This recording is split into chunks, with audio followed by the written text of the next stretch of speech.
are live. For it's 1, 2, 3 strikes, you're out at the old ball game. Take me out to Twitchy Dolphin Media presents Let's Get Two. It's baseball from sea to shining sea by the team that brings you home. And now, your host, James Christopher.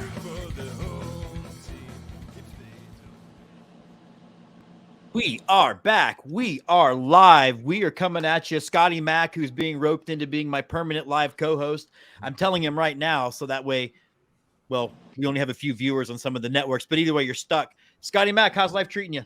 Hey, I just heard I have a permanent job. Life's great.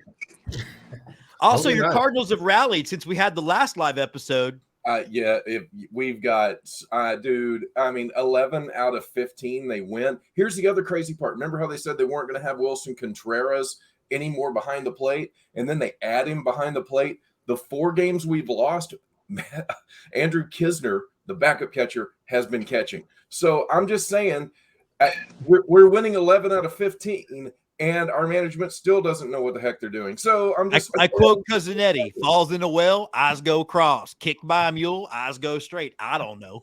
Like Sparky said, man, you're going to win a third, you're going to lose a third, and what matters is what you do with the other third. You do in the middle. Now, listen, before we introduce our special guest, I would like to point out to whatever Rangers douchebag player that said the AL West goes through them. It's May 22nd. Y'all have a 1-game lead. Calm down, Junior. Speaking of which, one of my favorite ball clubs is here, the Seguin River Monsters. We've got Scott and Tony from the River Monsters. Scott, introduce yourself. Say hi. How you guys doing? Happy to be back. It was fun to be on last year when I came on to kick off our first season. So we're happy to be back. Happy to have Let's Get Two back as a sponsor. You guys are great. I figure I will do the official reveal if that's okay. Yeah, and then I'll follow it up with that. Yeah, for it. Let's do it. But we got the hats this year. We got the nice stitched on patch, and then we got the Let's Get Two. Sorry, getting the glare there. We got a nice Let's Get Two patch here on the side. Oh, geez, I can't work a camera, I guess. Don't worry about it, because you know why, Scott? We can do this. Boom. Oh, there you go. You already saw. So look at that. This is on the way for you guys. So we're pumped about it. It looks awesome, and thank you very much. Thank you for being a supporter of us. It means a lot. It was easily one of the coolest. I like the glow effect it had for the logo, Jim. That's how we work. And now we've also got the guy who's going to be running the show on the field, Tony Perez. Tony, how are you? Good. Thanks for having me tonight. And also, we really appreciate the caps. I already got one, and very nice, very nice. Tony, let's start with you a little bit, because I'm curious what brought you to the River Monsters to decide to manage this team and try to go win a TCL championship. Location. I'm actually from Buda, Texas, but the last 5 years I've been going up north to the Great Lakes League. So it was nice to have something close by. So I basically threw my hat in the ring and hoped they would give me a call, and they did. No, I mean, that's awesome. Yeah, because I'm obviously in Austin, so I'm not very far from you right now. We could have done this together. All right, Scott. We're going to call you River Monster Scott. So yes, we don't that sounds good. All right, man. You guys had to, I understand you guys are pretty in the Army, we call them after action reviews. You probably picked apart season 1 from an outside perspective. I think you can't decide it was anything but a success. What did you learn from season 1 though? And what are you looking forward to as far as how season 2 is going to go? Yeah, we like to think of it as a success too. We had a lot of fans, asking if we were coming back for year 2, and that's, something you really want to hear. And, so we were very happy outside of the baseball part of it as to, how things went for year 1. And going into year 2, it's just we're super excited. We're a week out. Everything's, just a little smoother, a little rolling in a little better. We're not as chaotic as the short turnaround we had to go into the inaugural season. So just kind of excited about everything across the whole spectrum, fan experience, concessions, on field, everything should be, upgraded this year and be a little better. So we're excited all around the board. Scotty Mac, I got to tell you. So basically, their jerseys didn't come in last year, so these guys ironed on letters on the T-shirts the night before their right. Isn't that what happened, Scott? Y'all were basically making them the night before the first game. That is pretty much what happened. Yes, we have a heat press that we ordered on Amazon, and we were just pressing T-shirts and making jerseys prior to our opening night, and anything that came across, we just kind of dealt with and pushed through. In baseball terms, we were dealt a lot of curveballs, and sometimes you get jelly leg, but sometimes you hit them. And we like to think we dealt with the curveball pretty good. Scott, I'm curious. Jim frequently tells people that we met each other through independent filmmaking, and one of the things that we always heard was by any means necessary, and it sounds like that's exactly what you guys were living up to last year. Absolutely, by any means necessary. Just every day was make sure today gets done, make sure the game gets on, and push forward. It didn't matter what was in front of us, and we like to think we did.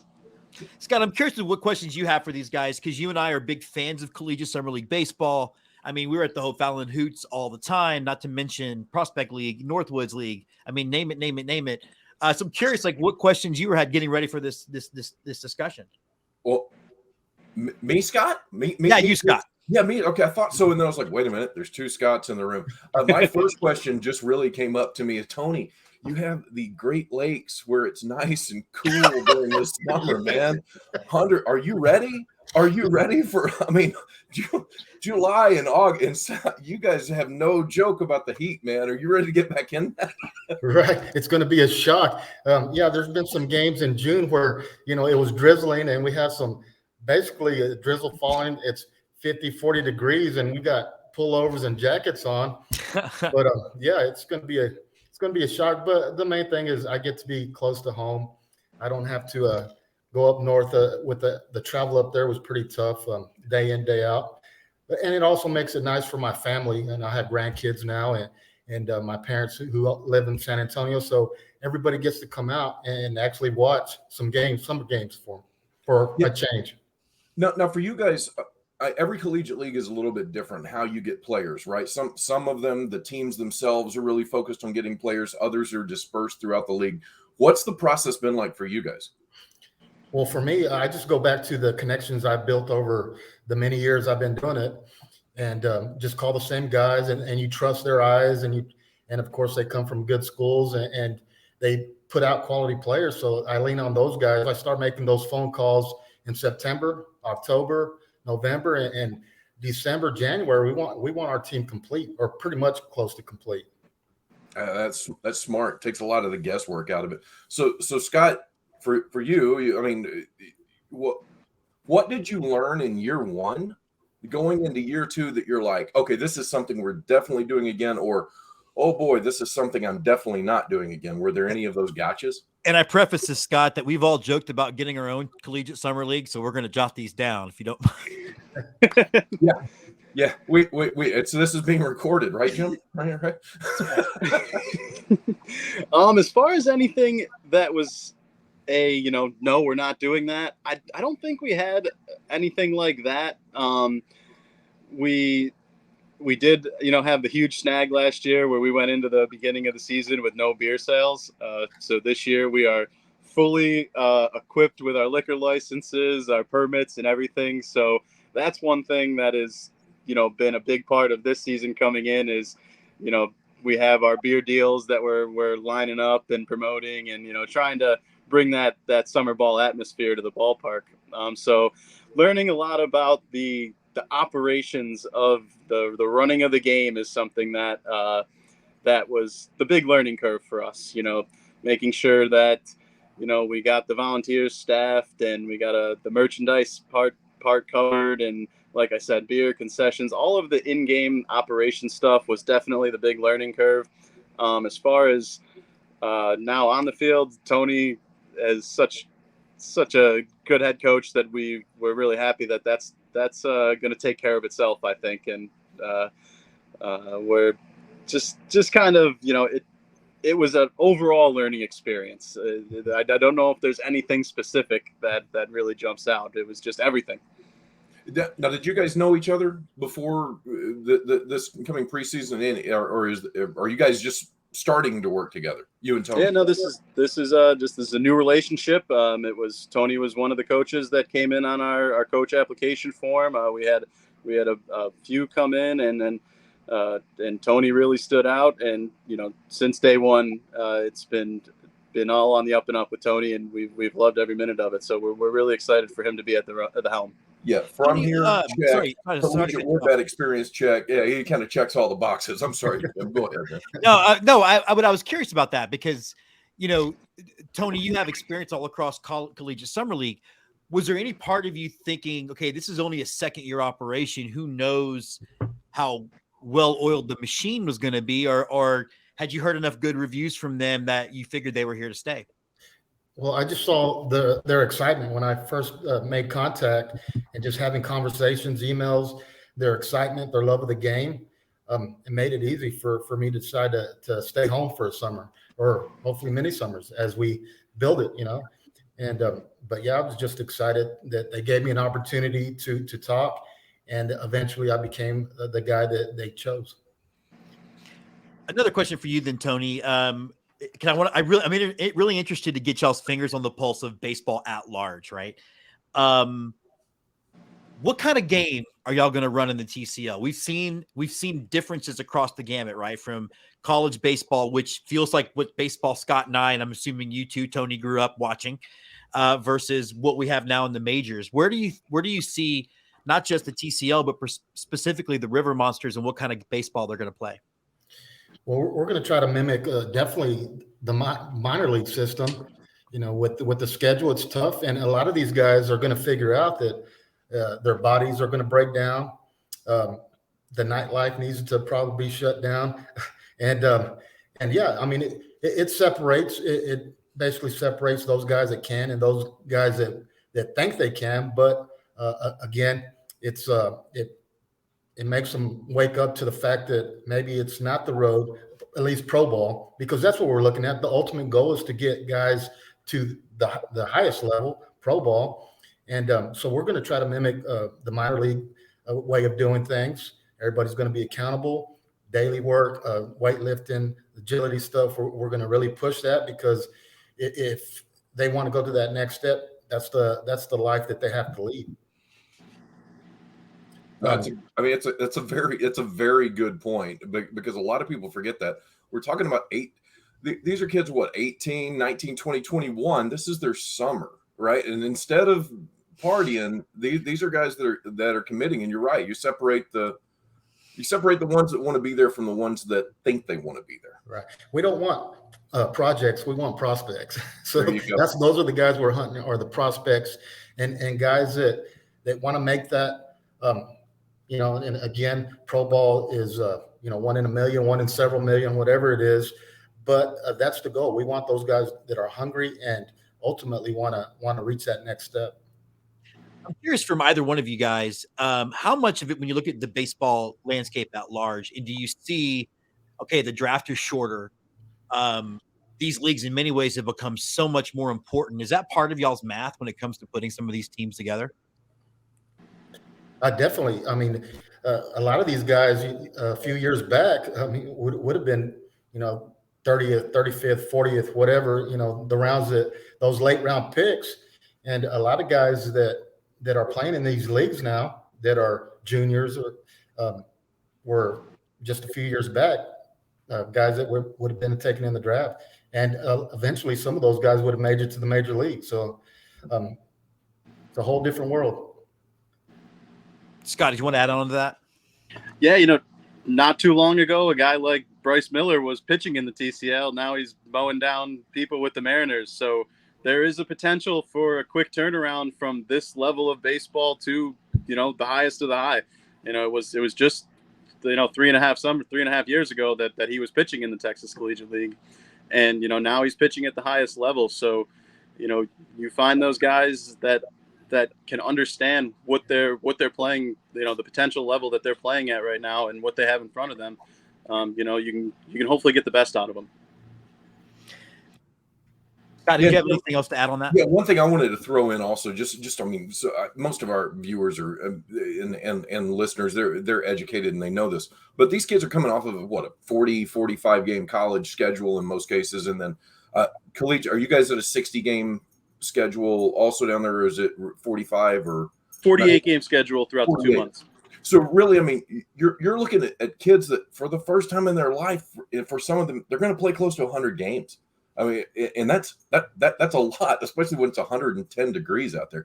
I was curious from Scott from last year. Did you guys get any natural rivalry? Is there any one team that you've circled on the schedule? I'm like, Tony, beat these guys, man. Or does Scott, does everybody circle the same team, right? Well, so we don't have a necessarily rivalry yet for us. We have to beat the Baton Rouge Rougarou. We went 0-6 against them last year, so we need to get our first win against the Rougarou. We can't keep the losing streak going.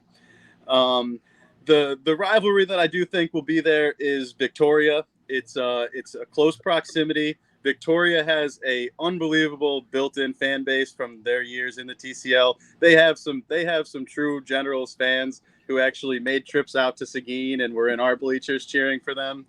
The atmosphere at Victoria is very fun, so I expect the Generals and River Monsters to be kind of that TCL rivalry. What about the team I always think about is the Brazos Valley Bombers, which has kind of been like the juggernaut of that league. How excited are you to get after those guys? Because it feels like if you beat those guys in a season series, that is a statement. Yeah, so that's not necessarily in terms of like a rivalry, but the Bombers are the bar. You know, they set the bar for the TCL year in and year out. You know, not that they were the champions last year, but perennially they are the cream of the crop in the TCL. So beating the Bombers means you're doing something right. So anytime you can beat them is good. That's fun. Yeah, I definitely dig it. How much baseball are you guys able to watch during the season? I mean, I got to imagine, like, I asked this question almost knowing the answer just from all the years Scotty Mack and I have covered minor league baseball and know how much it's a 15-hour-a-day job. But are y'all able to kick back and watch a little baseball? And I'm curious, Scott and Tony, what teams do you root for? Tony, you can go first. Just being close to Houston, I like the Astros. I like yeah, there you go. Bregman, Altuve. It's a fun bunch to watch.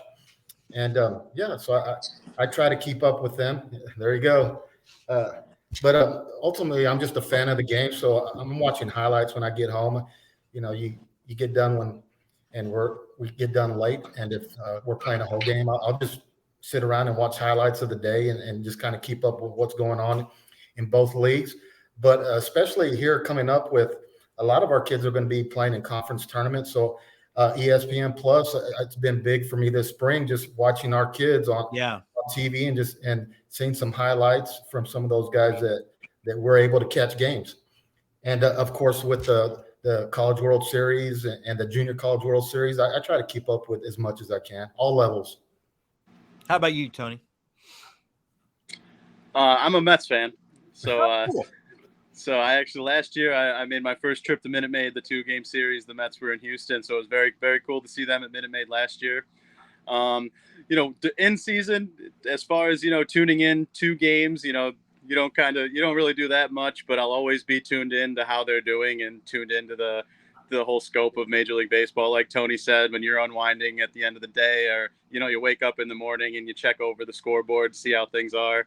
I have a fantasy team, and I do a season-long baseball, an MLB pool. It's called the 13-run pool.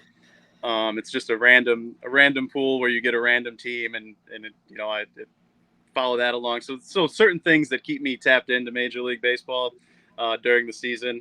But like Tony said, I've never been more tapped into the college scene with ESPN Plus. I find myself now that goes on the big screen and the Mets will be on the computer, the small screen, and, you know, I'll be scanning the college games that are on there because you just get pretty much access to all of them on every night. They're all up there, and it's cool. We get to watch a handful of our guys coming up to the season. So it has been college baseball heavy the past couple months for sure. I guess it's also pretty cool to be able to see your future players and see what you keep up with what they're doing for their colleges. Yeah, it's very cool. The other night I was watching Texas A&M Corpus Christi versus Nichols, and it was one of our players, Chance Reisdorf on Corpus Christi and Garrett Felix on Nichols. We're playing against each other. Both had a couple hits, 2 RBIs. Chance threw a couple guys out on the base pass. It was fun watching them out there.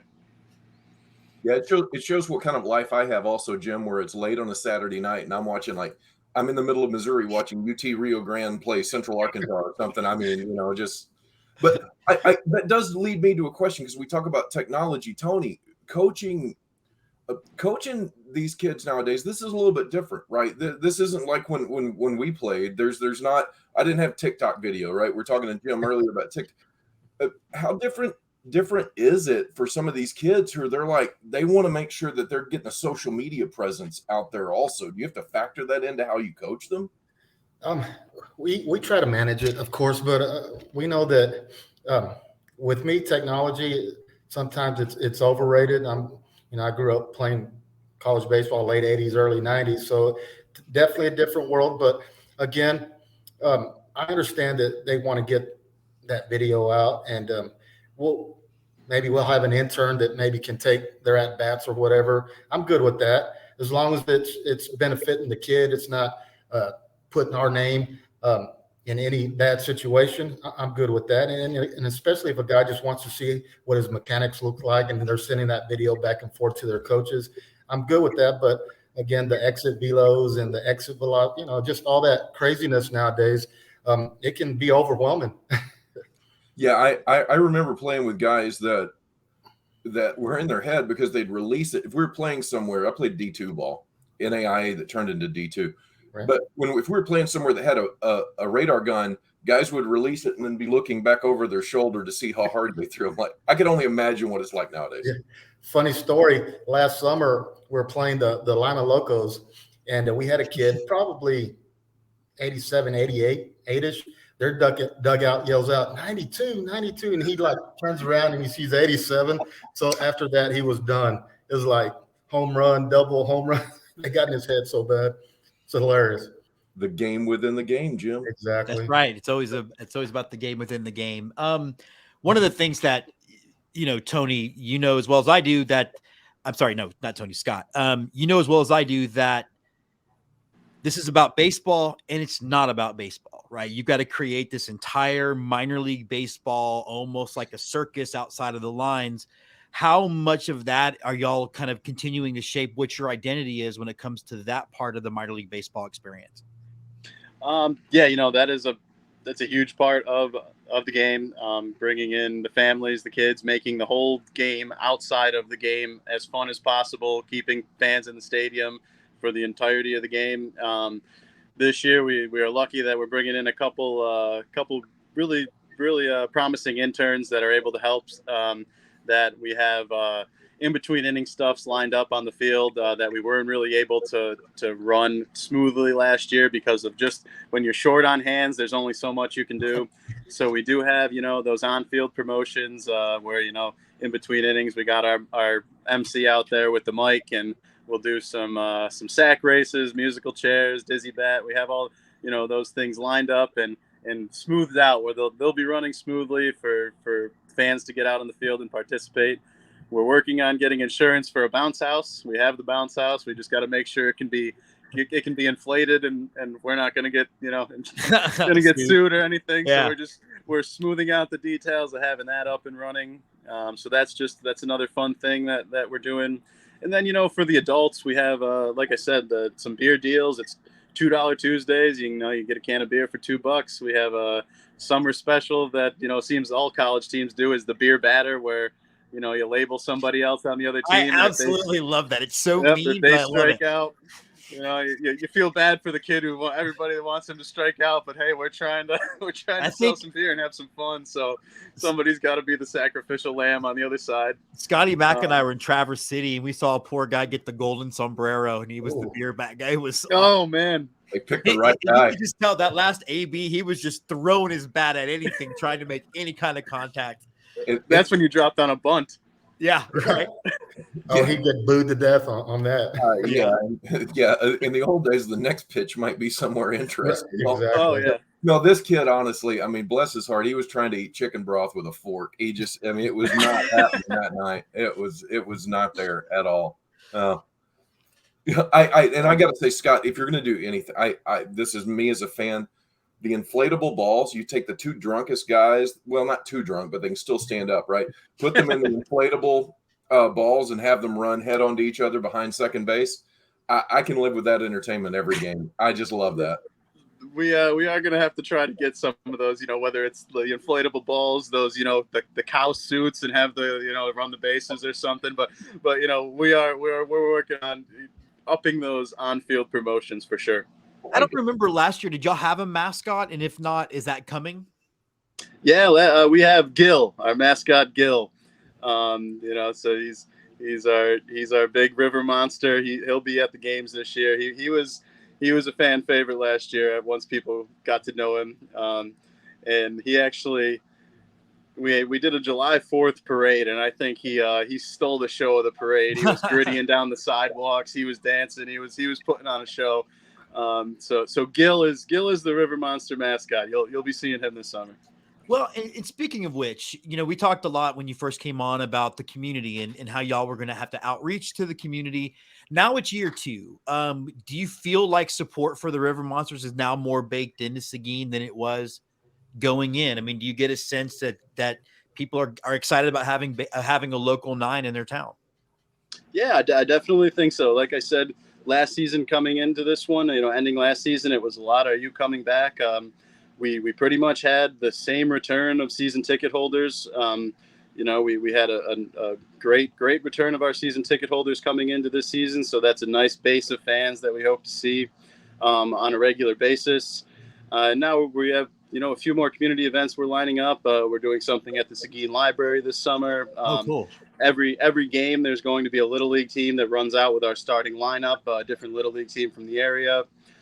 So yes, we are definitely continuing to integrate ourselves into the Seguin community, and you already see it after, we're going into year 2 and we haven't even been around for 2 years. So, it's growing for sure. That's exciting. Now, before we continue the interview, one of the cool things that we are about to be doing is we are hitting the road big time now, and our first trip is up, our annual memorial trip up to see the Corpus Christi Blue Ghosts. And guys, did y'all know, first of all, the Blue Ghost is named for the USS Lexington, which was essentially an aircraft carrier sunk during World War II, and they built another one, and they called it the Lexington again, and the Japanese thought it was the same ship, i.e. Blue Ghost. It's anchored outside of Corpus Christi every Memorial Weekend. The Hooks play as the Corpus Christi Blue Ghosts, and this year we have new look for this brand. Here we go. Hey everybody, Jim from Let's Get To, and we're back here to do something we haven't done in a while, which is we're going to show you the merch by unboxing a new shipment from minor league team. Now look, those of you who've known me or watched the show know I am a big fan of the Corpus Christi Hooks. Most importantly, I'm a big fan of their Blue Ghost identity, and when I found out that they had a new design coming, I couldn't wait to get my hands on it. I think I've been sitting on the idea that a new design was coming for almost a year. So let's take a look. I've got scissors. I won't run with them because reasons. And I've started opening it some so that way you didn't see me awkwardly struggle with the box, although that might still happen. Okay. All right, so we're going to start with the cap, which absolutely love. I love that they put the focus on the carrier, the aircraft carrier part of the identity by seeing a Navy fighter plane taking off, kind of flying towards the camera with the Lexington in the background. You can see the number 16 there on the deck. So I love the cream crown of the hat. You don't really see that a whole lot in minor league baseball hats in particular. So absolutely adore it.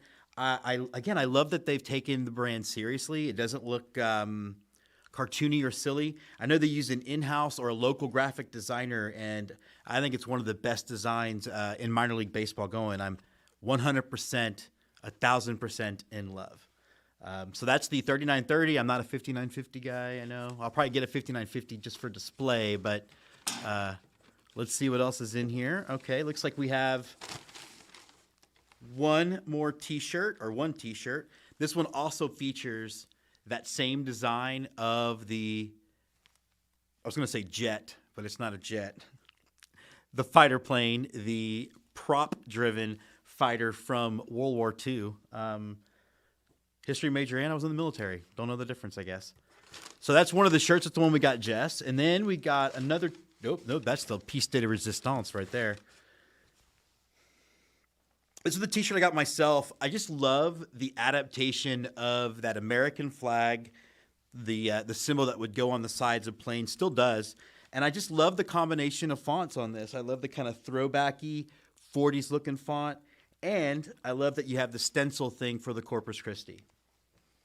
And now, the piece de resistance. This is it. The jersey. All right, so on the front, we have that same combination of texts. In the back, we have the number that's in that same stencil. And then, again, on the sides, that fighter plane symbol. So this is it on. And I'll show you the back.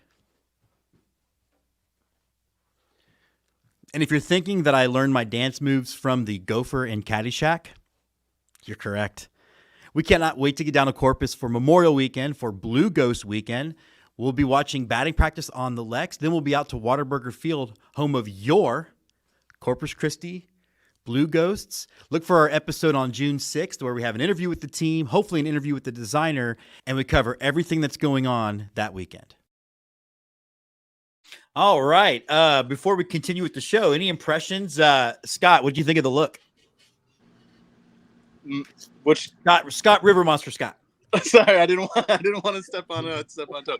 That looks awesome. The hat, obviously, I love our color scheme, but the white and baby blue color scheme can't ever, that can't be beat. That always looks so clean.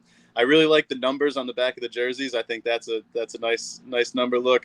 Overall, that's a very nice setup there. Tony, you strike me as a serious baseball man. Where do you fall with all these alternative identities and stuff like that? I mean, do you think it's cool, or can you rather focus on baseball? No, I actually think it's cool. Yeah, I love it. I love it. Definitely that cream color. That when I saw that combination there with the cream and the, I guess, grayish bluish, that jersey was definitely legit. I think the kids call it fire. Scotty Mack, what about you? Hey man, my vehicle is Battleship Blue Gray, so I'm in love with this color. The cream and that that's just it's such a clean look, and look, it does look when you're on the field. Really, if you're wearing a good, clean look and it does kind of boost you a little bit. Yeah. If you're wearing some garbage look out there, I mean, you really just kind of it's depressing. I don't know about you, Tony, but I played in some garbage uniforms before, and I played where I looked clean, and I played my better ball when I knew I looked good. Oh, for sure. It's the mirror test before you leave the locker room or whatever. All right, I'm ready to go. Because especially if you're 18 to 20, look, you want to impress the scouts, you want to impress your coach, but there's a couple of blondes that you're also trying to impress up there too. So you might as well be looking good. So what you're saying? You got to pass the eye test across the board. That's exactly right. So by your theory, then I might have been a general if we had today's Class A's as opposed to the Class A's I had to wear, which are basically a green business suit with medals. Sure, yes. Huh. Wow. Look good, feel good, play good. I feel like I'm losing a lot of. Rose goes in the front, big guy. Exactly. Rose goes in the front. So, but speaking of that, and obviously like the Hooks are a 20-year team. You guys are in year 2. You've got time to get there. But do you look around the landscape of minor league baseball and really borrow ideas for what the River Monsters might want to do in year 5 and year 10? And that are Tony, Scott, you just trying to get to the end of year 2? Or where are you on that? Oh no, whether it's we're always following new MLB minor league or summer accounts. It's you learn from everything. So we're always following any team that we aren't and we see out there on the socials, because you can take different nuggets from every thing that other teams do. There's no way that we're going to be the best ideas all across the board. So you definitely have to learn from everything that everybody else is doing. If you're not doing that, you're definitely not doing it right. So one of the things that Seguin is is known for its pecans, pecan city. So if there is an alternative idea, that's always at the forefront of our mind, is, mixing in something with pecans. And we also have there's the Seguin Toros. We're an old summer league team here. That's always something we would like to mix in as well. Down the road, when it is down the road, that isn't something we're able to roll out just yet, but we do have plans for that stuff for sure. And plus, it's unnecessary to roll it out now. I mean, you're still introducing everybody to you guys. I think Absolutely. If you do that stuff too early, you do get some brand confusion. Mm-hmm. So right now it's all River Monster. That's what we try to pump and make sure everybody knows who the River Monsters are. And then, down the road, the fun stuff can happen. Well, I think it does sound fun. So Scott, I mean, you mentioned the Heat. You going to come down and go to a game with me? Do you bring it? I tell you what. Yes. I'll commit to it right now. But I'm going to say this right now for Seguin fans out there. I just took a look at the schedule while Jim was unboxing. Friday, June 9th, Baton Rouge is in town, and it's fireworks night, and I'm guaranteeing a victory. I didn't say who. But I didn't say who gets the victory, but I think that will be a victory. I got this feeling in my heart, man. That's when the streak breaks, Scott. Tony's bringing it home for you. Friday, June 9th. Everybody come on out to the ballpark, see for yourself. And you get fireworks afterwards, so why not? Why not? Tony, question for you. Like you obviously are in to win it, right? And I love that about collegiate summer league and indie ball, where you actually do try to win, as opposed to affiliated ball, where there's winning is often secondary. But what kind of restrictions do you have from coaches, like their college coaches and that kind of thing? I mean, I'm assuming pitchers are on some kind of pitch count. Is that something you have to think about when you're managing a game? Yes, definitely, because they're going to be on inning limits, pitch counts. And you definitely get those phone calls from the pitching coaches, especially the kids that are at the D1 level. So we don't want to abuse arms. So that's why we try to have a big presence with our bullpen. Right now I think we're at 17 arms. Ooh. And that's not enough. we're at around 13, 14 position guys. But, yeah, we want to be around 16, 17. Arms, and then we actually signed a kid recently that's a two-way guy that can throw some innings. So, yeah, I mean, the bullpen's so important, because a kid, he may be the starter, but his limit may only be 60, 65, 70, and then we're going to shut him down, just regardless if he's throwing a no-hitter or not, because we're just not going to go there. So the bullpen's very important. But, yes, we also have some guys scheduled to come in July as well, because as guys get shut down, those guys will start filling in. So we got. That's what I was going to mention. It was nice. It's already nice to see that Tony. We have a D1 guy from Texas Arlington who's already scheduled for July. So the July and the end of the home stretch is just as important as the first month. So already, the roster turnover is coming. So to see Tony already, planning for that and having the arms ready to go is good. Scott, any last questions before we jump? Scotty and Mac, any last questions before we jump into? One thing I did want to ask Tony along those same lines. People think about the pitch count, right?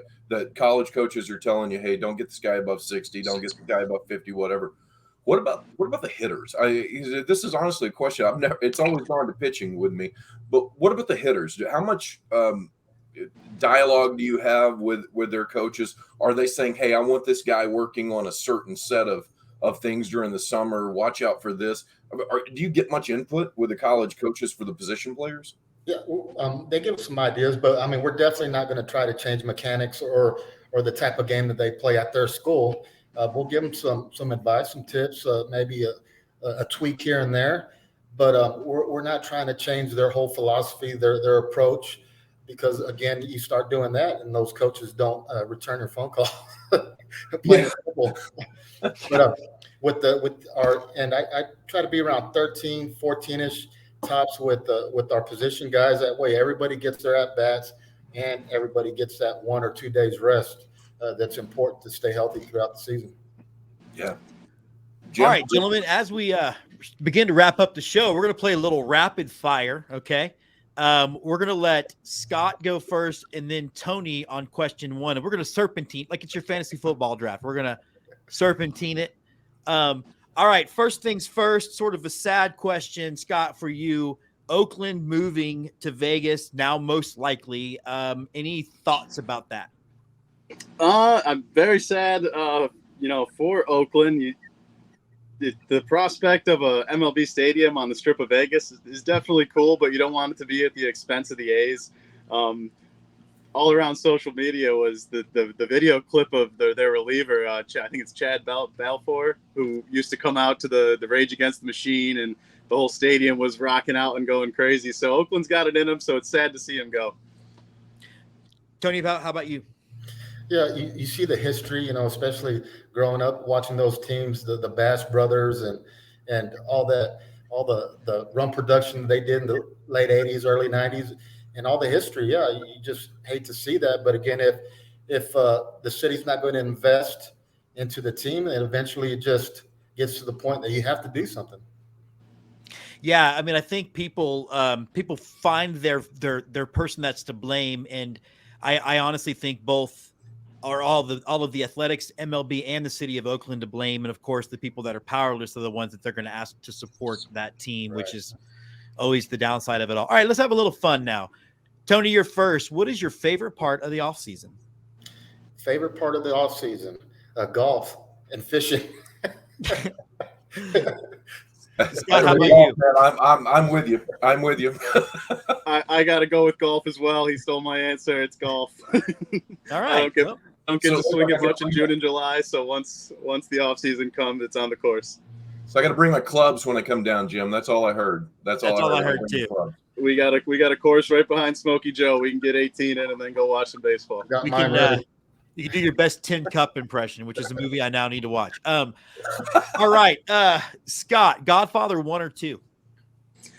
The Godfather 1, but you can almost watch it as one movie. You go in from the first to the second. But Godfather 1, the character growth of Michael Corleone's incredible, and it's the number one. I absolutely love the tragedy that is the Corleone family. How about you, Tony? In my mind, they kind of just merge together. I can't to me that it just goes together. I can't separate them a lot of times. It's been a while since I've seen 1 or 2, but it just all merges together. It just fits. It's been a while for me too. I think 3 weeks. So yeah. I'm sensing a Godfather night theme somewhere with on sale. I've already convinced the Omaha Storm Chasers to have a Jaws night for me. So we're cooking with gas. Okay, Tony, Star Wars, Harry Potter, or Fast and the Furious? Star Wars for sure. No one says Fast and the Furious. Let's be honest. Star Wars. Vin Diesel wouldn't say Fast and the Furious. No. Scott, how about you? I'm gonna go with Harry Potter. My dad was a big Star Wars guy. It never really stuck with me. I'm not a hater. I enjoy Star Wars, but I'll go with Harry Potter. But I will not disparage the Fast and the Furious. They preach family and they sure do. Every other dialogue. so I won't disparage the Fast series, but I'm going to go with Harry Potter. Okay. All right. This is going to be the hardest question you answer all day, Scott. We'll begin with you. Dad hat, flex fit, or fitted? I've mixed in all three. I do like the fitteds the most. I think that's what I go with in terms of my baseball hats, but I like to get hats from breweries, and from there I go snapbacks usually. I'll usually get snapbacks from breweries fitted from baseball. All right. And Tony? With the high schools that I've been involved with over the years, it's always the flex fit because that's the deal that you can make. The budget wise, it comes down to budget for me. Yeah, fair. All right, last question then. Tony, I'm very interested in your answer. Which of the newest rules for MLB, and I'm talking about everything that was revealed from the pandemic until the beginning of this season, needs to go? We need to get rid of. I just find that the clock is kind of weird to me, and that whole situation, it just seems odd. I mean, they're it's taken away maybe 15, 20 minutes from the game. To me, I don't know. Well, I'll say that, you know, when I'm watching it on TV or following it on the computer, fine. When I'm there, you know, the Palm Beach Cardinals played an hour and 45-minute game 2 weeks ago. That's not a baseball game. And if we're supposed to love this thing, why are we in such a, you know what I want less of? Things I love. I want fewer Star Wars. I would love to have fewer, you know, I just don't get it. It stresses me out. Yeah, I'm more traditional in that sense. You know, just let it play, let it pan out, and games that where the pitches are just dealing and locating. Well, those are going to be 2-hour games. Yeah. Games where you're hitting, they're going to go slower. How about you, Scott? I agree with Tony there, but I don't like the rule where you only have a limited amount of times to check on a runner at first base. I don't like rules that completely kind of change the fabric of the game that's being played. Like that affects stolen base numbers throughout history. Like it affects how the actual game is being played. And those are the kind of rules that I really don't like. That you know, the pitch clock and whatever, it's trying to speed it up. I don't like the parts of it, but I really don't like the rules that have changed the in-game play. I love that, and I'm all about like bigger bases and stuff like that. But it's the other thing I can't stand. I'm curious, Scotty Mack. You've never answered this question in all of our travels. Well, so one of the things I just want to piggyback on what Scott was saying very quickly. You don't see pitch outs anymore. Have you guys noticed that? You never see a pitch out. The pitch outs are coming back. That's the answer to the multiple pickoff moves. It really is. If I can't go over there but 2 times, you're about to see. I mean, catchers that have never, since they've been 6 years old, they've never executed a pitch out. That it's coming, because I think that's the only way. If they're going to keep the limited number of lookovers, that's the only defense you have. For me, that's the rule I hate the most. The pitch clock honestly doesn't bother me, especially at the major league level, because some of these guys taking a minute or more between pitches, it makes me nauseous. Yeah, that's fair. It needs refinement. Don't get me wrong, but I'm okay with that. But yeah, the limited number of pickoff attempts, because that changes the fabric of the game. And also, I'm not crazy about the runner on second base to start extra innings, and that cost me a loss. I almost think if you're going to do that, then let's go to hockey, right? Hockey goes 3-on-3 in overtime, and if you lose, they put it in a separate category. Let's do that. Yeah, that's kind of how I look. I mean, if they're going to tweak the game, let's just go crazy with it. Otherwise, we saw home run derby in Sugar Land. Remember, we saw. Yeah, my colon's still trying to recover from watching that. Yeah. I mean, the last season, the Mets lost the NL East by 1 game, and I personally think it affected their playoff trajectory as far as having to play that wild card game. So 1 game is all it takes after 162, and an extra inning game does not mean less than a regular inning game, and that runner isn't out there for 9 innings. So they all mean the same after 162. I think the piggyback on you too, Scott, with that is go ahead, Jim. Sorry. You're trying to play a game different for an extra inning than you play it the rest of the game. And I know we already have that problem with the playoffs, right? Because baseball's a game based on large sample size, and now we're going to squeeze it down to look, Tony, you're an Astros fan. The best Astros team was 2019, the one that didn't win the World Series. It's just the way it goes. And I want to do that as little as possible, which is why I hate the ghost runner. Scotty Mac, I cut you off. I'm sorry. No, I've already forgotten what I was going to say, but because it comes down to that. You hate to see somebody who's tied for the last spot in or for the division title, their wild card or something, and they go into game 162 and it comes down to a runner on second base getting to start the inning, and they happen to be on the road and they didn't score. So all they got to do is bunt the guy over to third and hit a bloop. Come on. That hurts. That hurts. Yeah, no, absolutely. Absolutely. So that does actually wrap up this episode of Let's Get To. First of all, before we get out of here, I want to thank Scott and Tony from the Seguin River Monsters for joining us. Scott, how can we find you? How can we get tickets and gear and all that fun stuff? SeguinRiverMonsters.com. That has a store on there. It's got our schedule and it's got links to buy all tickets. We're at Seguin River Monsters on Instagram, Seguin TCL on Twitter, Seguin River Monsters on Facebook. We try to be as active as possible, so you can always see what we're doing on those platforms. Give us a follow. We're trying to grow as much as we can. Thank you guys once again for the support you've shown us since we've started, and that you continue to show.